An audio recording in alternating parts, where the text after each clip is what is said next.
बच्चों हम शुरू करने जा रहे हैं कक्षा 9 इतिहास का अध्याय 2, जिसके तहत हम अध्ययन करेंगे यूरोप में समाजवाद व रूसी क्रांति का। ठीक है, इसको हम 2 भागों में विभाजित करके पढ़ेंगे। पहले हम देखेंगे समाजवाद क्या होता है और जो ये समाजवादी विचारधारा थी ये यूरोप में ही क्यों स्थापित हुई, यानी हम पूरा इसका ग्राउंड देखेंगे कि आखिरकार यूरोप में यह समाजवादी विचार क्यों पनपे। ठीक है, उसके बाद द्वितीय चरण में हम अध्ययन करेंगे रूसी क्रांति का, और रूसी क्रांति भी 3 दौरों में चली थी।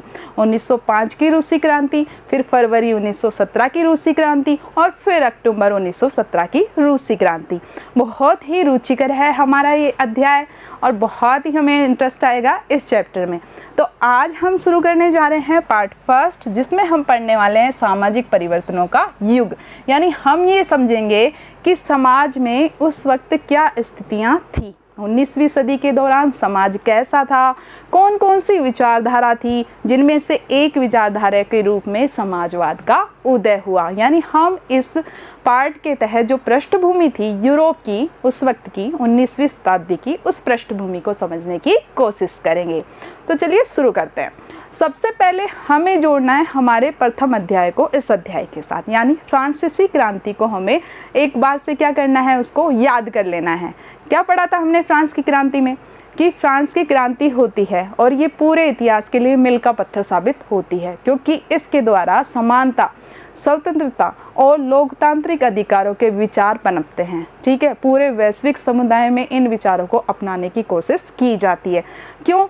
क्योंकि हमने ये देखा कि फ्रांस का जो समाज था वो लगभग वैसा ही था जैसे कि यूरोप में उस वक्त 18वीं सदी के दौरान, 18वीं 19वीं सदी के दौरान समाज होते थे, यानी समाज में असमानता होती थी। क्योंकि फ्रांस के समाज में भी हमने देखा प्रथम स्टेट और द्वितीय स्टेट, जिसमें कौन कौन आते थे, चर्च जो पादरी वर्ग के लोग थे, और दूसरे स्टेट में कुलीन वर्ग के लोग, और तृतीय स्टेट में जनसाधारण के लोग। हमने देखा कि किस तरह से प्रथम और द्वितीय स्टेट को मिले थे विशेषाधिकार और तृतीय स्टेट के ऊपर लगा दिए जाते थे सारे कर और असमानता का व्यवहार किया जाता था।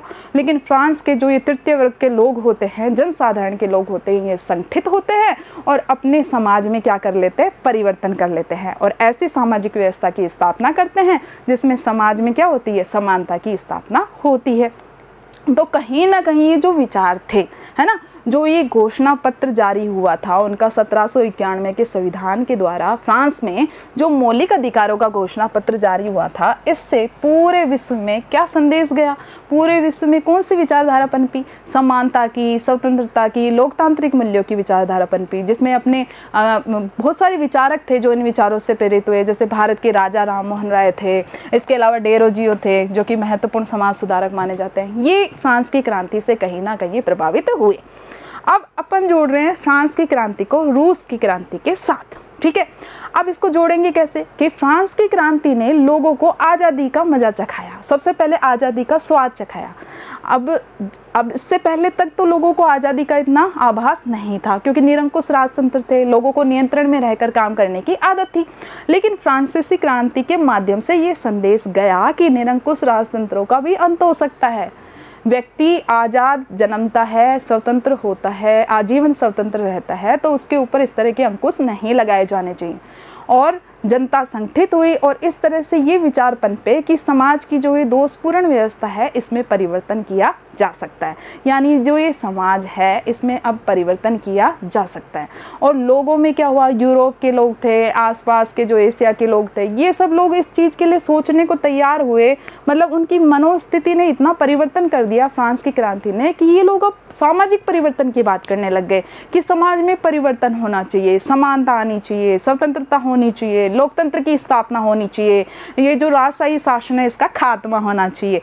तभी तो हम पढ़ रहे हैं सामाजिक परिवर्तन। तो ये सामाजिक परिवर्तन के लिए पृष्ठभूमि तैयार किसने की, अपनी फ्रांस की क्रांति ने तैयार की। अब चलो आगे पढ़ते हैं, आगे देखते हैं कि किस तरह से फ्रांस की क्रांति ने जो समाज की संरचना थी उस संरचना में आमूल परिवर्तन की संभावनाओं का सूत्रपात किया।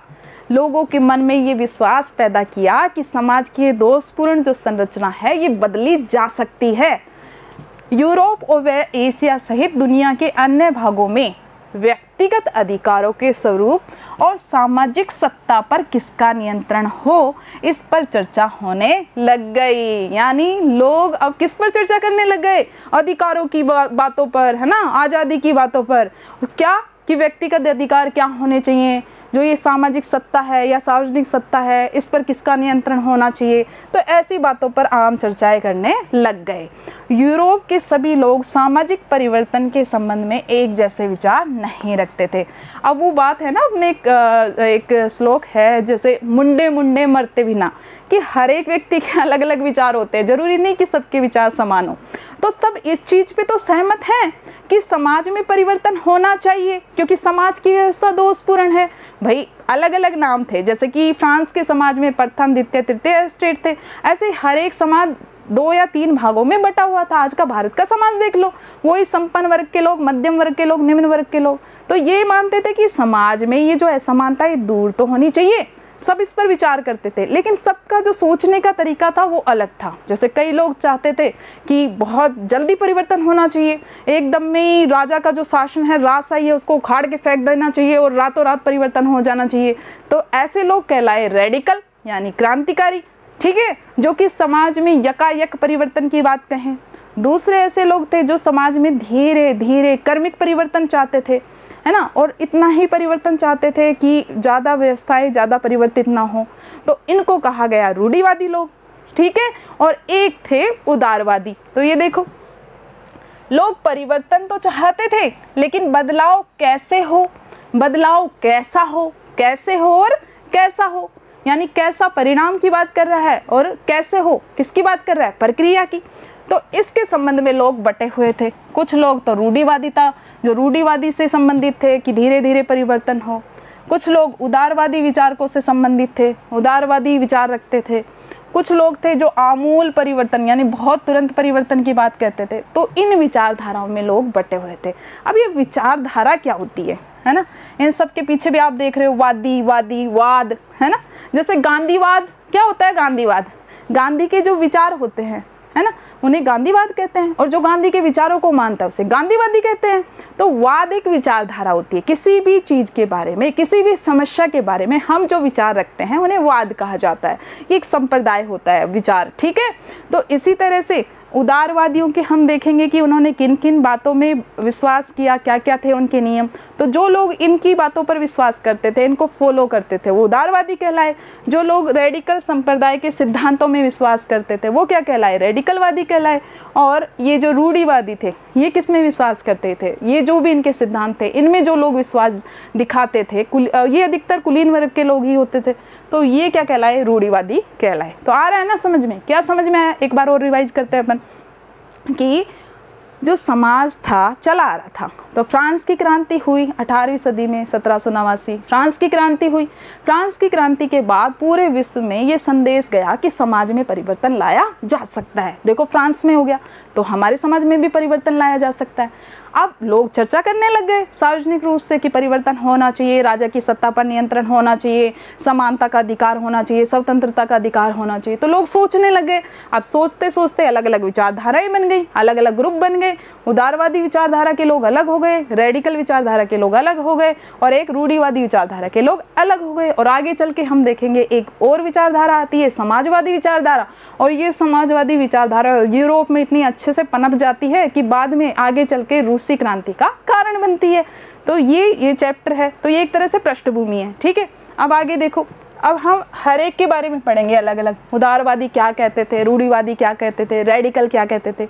अब उदारवादी क्या कहते थे? उदारवादियों को इंग्लिश में बोलते हैं लिबरल।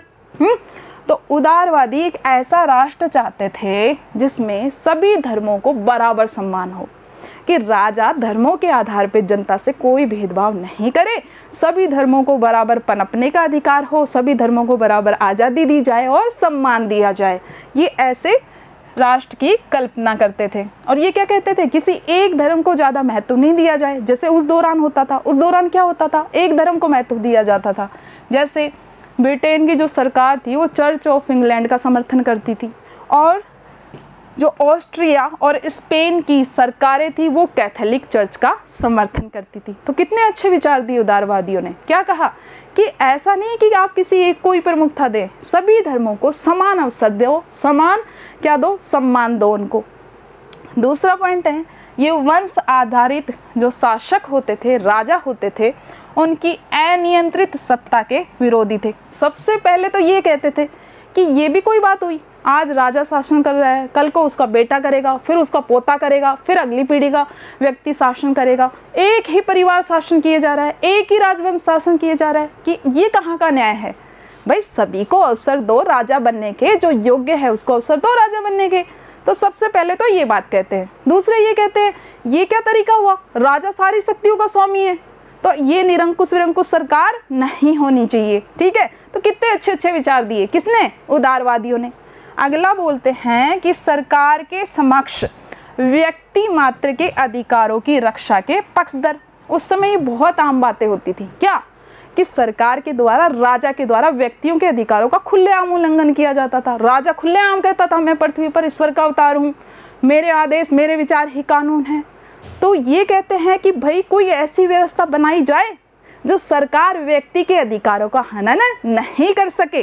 ठीक है, व्यक्ति के अधिकारों की रक्षा हो सके। तो ये लिबरल आप यूँ समझ लो कि अपन नहीं कहते, कईयों के परिवार वाले बहुत खुली सोच के होते हैं, तो हम कहते हैं कितना लिबरल फैमिली है।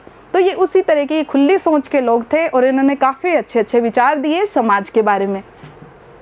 अगला ये विचार देते हैं कि प्रतिनिधित्व आधारित निर्वाचित सरकार होनी चाहिए, कि ये जो राजशाही शासन वासन है ये इनसे काम नहीं चलेगा। ऐसी सरकार होनी चाहिए जिसे जनमत ने चुना हो, जनता ने चुना हो, और ये सरकार भी किसके अनुसार काम करे, ये सरकार भी शासक के प्रभाव से मुक्त हो, अफसरों के प्रभाव से मुक्त हो, और जो न्यायपालिका, और न्यायपालिका भी कैसी, बिल्कुल स्वतंत्र न्यायपालिका, उसके द्वारा स्थापित किए गए कानून के अनुसार हैं सरकार शासन करे, ऐसी सरकार बनाई जाए जो कि प्रतिनिधित्व पर आधारित हो, निष्पक्ष होकर शासन करे।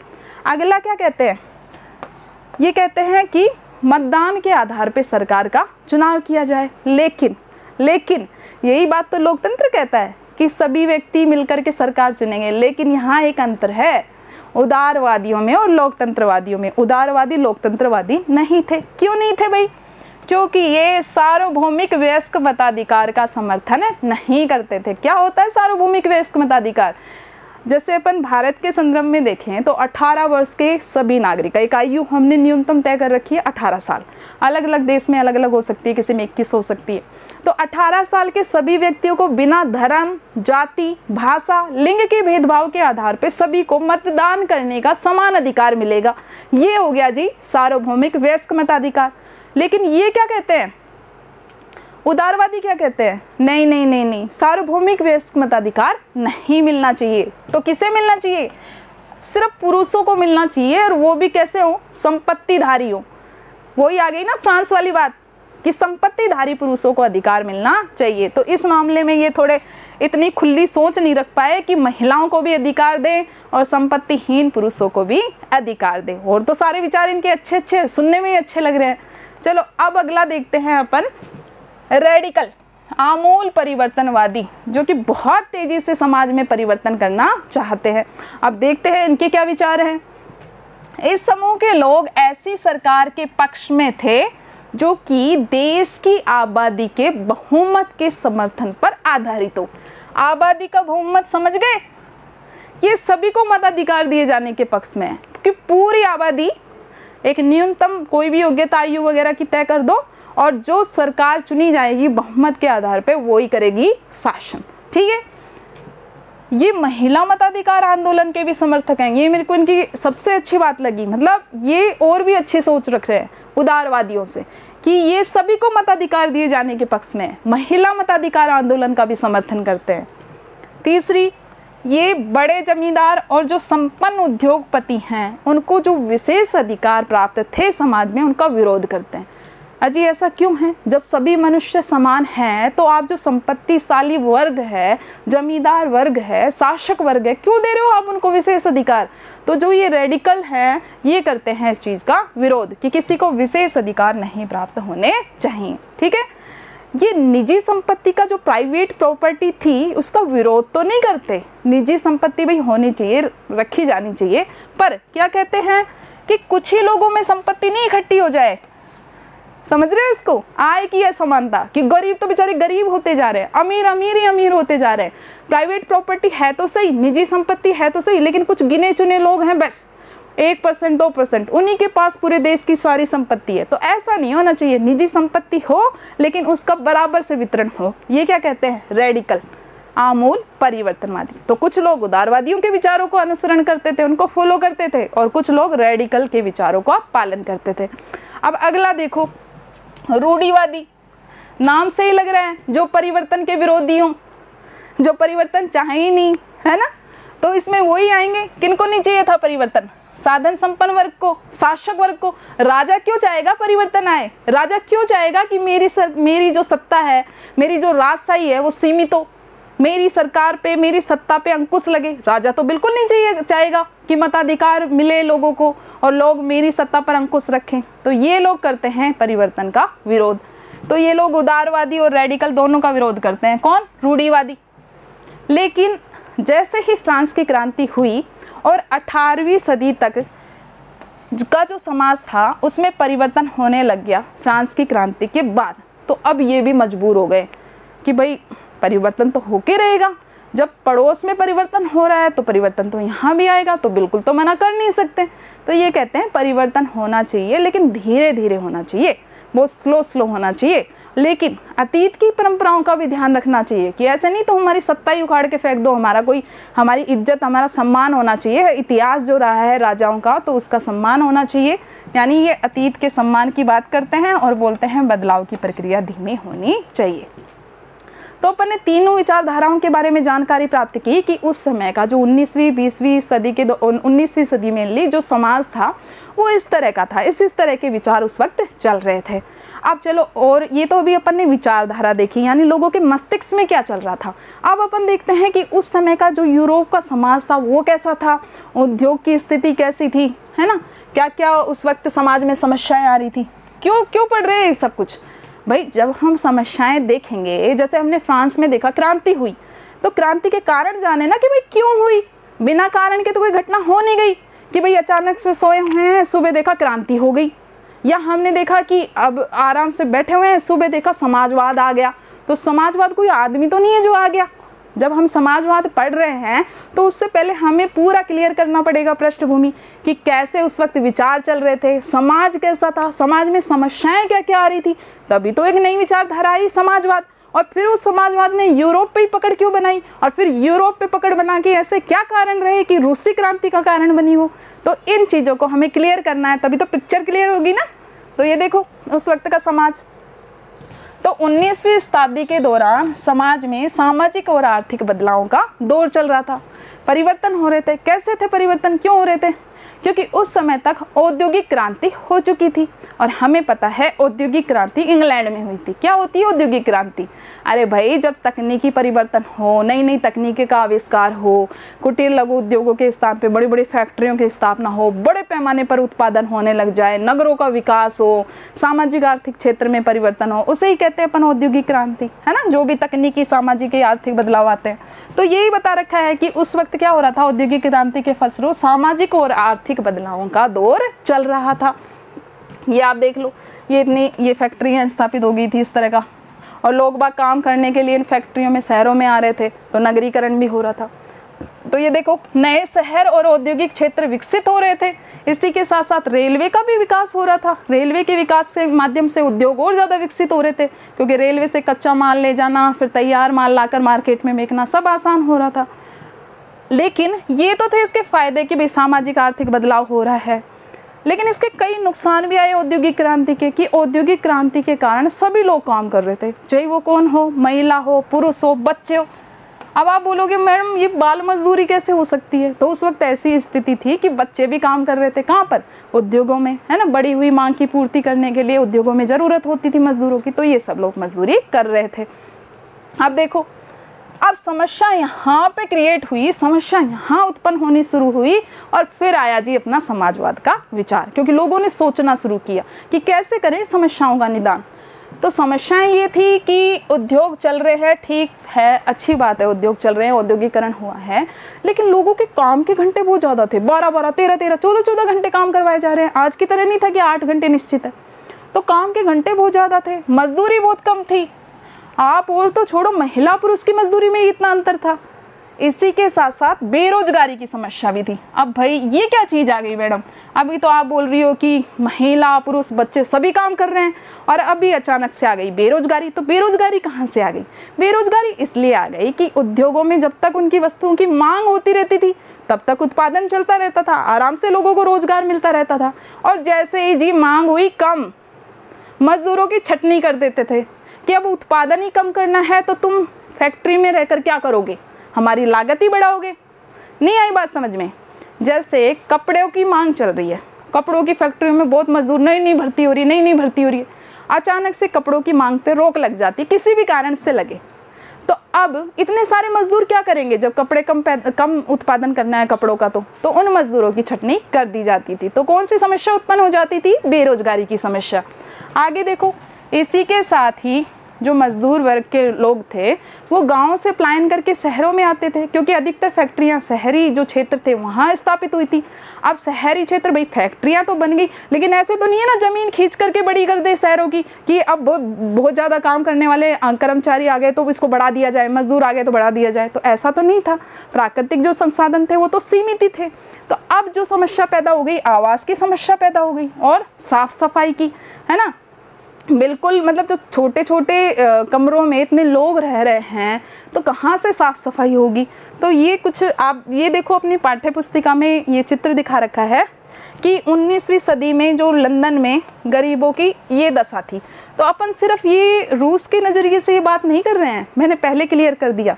अपन उस वक्त का जो यूरोप का समाज था, यूरोप में कौन कौन सी विचारधाराएं प्रचलित थी, यूरोप में क्या स्थिति थी, उसका अध्ययन कर रहे हैं। तभी तो हम पढ़ेंगे कि यूरोप में एक नई विचारधारा समाजवाद का आगमन होता है, फिर अपन उसको यूरोप के अंदर बाद में लेके जाएंगे रूस में। ठीक है, तो अभी देखो अब क्या होता है, ये जो पहले से विचारक बैठे हुए हैं, उदारवादी, रेडिकल, रूढ़िवादी, ये सब करेंगे समस्या पर विचार। समस्या है जी ये कि बेरोजगारी की समस्या है, काम के घंटे ज़्यादा हैं, मजदूरी कम है ना, साफ सफाई की समस्या है। तो ये उदारवादी और रेडिकल दोनों ही समाज की इन समस्याओं में का हल चाहते हैं, इनका परिवर्तन चाहते हैं। क्यों चाहते हैं? क्योंकि पहला कारण तो ये कि ये जो रेडिकल और उदारवादी थे इनके पास निजी संपत्ति थी। इनमें से कई जो लोग थे रेडिकल और उदारवादी विचारधारा के, ये खुद क्या थे? फैक्ट्री के मालिक थे, कई उद्योगों के मालिक थे। तो ये इस चीज़ का समर्थन करते थे कि हाँ, मज़दूरों को शिक्षा दी जानी चाहिए, मज़दूरों को स्वस्थ रखा जाना चाहिए। क्यों? क्योंकि इनके अनुसार योग्यता जितनी ज़्यादा बढ़ेगी ना, उतनी ज़्यादा उन्नति होगी। तो लोगों को जब व्यक्तिगत स्वतंत्रता होगी, गरीबों को रोज़गार मिलेगा तो समाज तरक्की करेगा। ठीक है, तो इसलिए ये चाहते थे कि इन समस्याओं का समाधान ढूंढा जाए, क्योंकि ये जैसा कि मैंने बताया व्यक्तिगत प्रयास में यानी योग्यता में, श्रम में, उद्यमशीलता में ये लोग विश्वास करते थे। तो इन्होंने क्या सोचा, बढ़िया श्रमिकों की समस्या हल होंगी, श्रमिकों की योग्यता में विकास होगा, उनकी समस्याएं दूर होंगी तो हमारा उत्पादन भी बढ़ेगा, क्योंकि ये अधिकतर उद्योगों के मालिक थे। दूसरा जो इनका कारण रहा कि ये लोग एकजुट हुए, कौन कौन? रेडिकल और उदारवादी, इस समस्या पर सोचने के लिए। तो वो दूसरा कारण और था, जब ये समाज में परिवर्तन के लिए सोचने के लिए जागरूक हुए कि उस समय में जब 1885 ईस्वी यानी 19वीं सदी का हम समाज देखें तो अधिकतर समाजों में रूढ़िवादी सरकारें थीं, यानी राजा का शासन था, और ये लोग क्या चाहते थे? इस राजशाही शासन से मुक्ति चाहते थे। इसलिए ये जो उदारवादी थे, रेडिकल जो आंदोलनकारी थे, ये क्रांति चाहते थे। क्या चाहते थे? क्रांति। एक तो उस वक्त के समाज की दोषपूर्ण स्थितियां थी, हमने देखा किस तरह से औद्योगिक क्रांति आने के बाद समाज में आर्थिक सामाजिक समस्याएं पैदा हो गई, तो उनको दूर करने के लिए। दूसरा, ये जो निरंकुश राजतंत्र था, इनको हटाने के लिए ये दोनों ही क्या चाहते थे? क्रांति चाहते थे। अब नीचे ये बता रखा है कि ये जो रूढ़िवादी सरकारें थीं ये कैसे बनी। भाई हमने देखा था कि फ्रांस में नेपोलियन आ गए थे।